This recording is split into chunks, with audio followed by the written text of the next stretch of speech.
Сәлем балақай.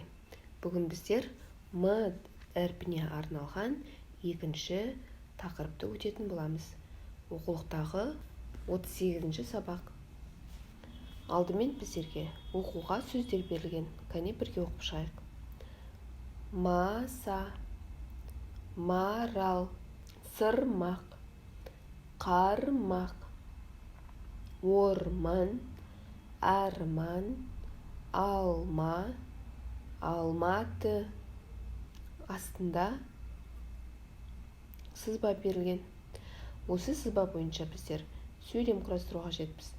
Мынау маса, мынау қармақ, қармақ, мынау марал. Бұл жерде масаның, маралдың және қармақтың суреттері берілген. Осы бойынша сөйлемдер құрастырдық. Келесі астындағы тапсырма. 3 сөзден тұратын сөйлем берілген.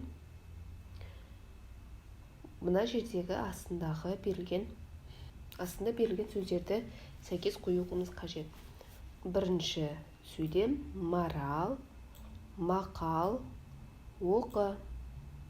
Келесі сөйлем марал, сырмақты, сыр. Марал, матаны, ора. Осындай 3 сөйлем құрастыруға болады. Келесі астында тапсырма берілген. Бұл жерде сөйлемдердің ретін анықтауымыз қажет. Омар қармақ сал, сазан аула, мынау қармақ деген. Яғни бұл жерде бірінші мынау қармақ, омар қармақ сал, сазан аула. Осындай 3 сөйлемнен құралған мәтін берілген. Астында сөйлемдер берілген. Кәне бұларды мұқият оқып шығайық. Алма, алма, анар ал. Анар алма, алма ал.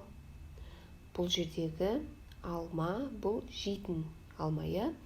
Ол алманы алма, орнына анар ал деп жатыр. Ал екінші сөйлемде анарды алма, алманы ал деп жатыр. Келесі астында дәптерге жазуға берген тапсырма бар.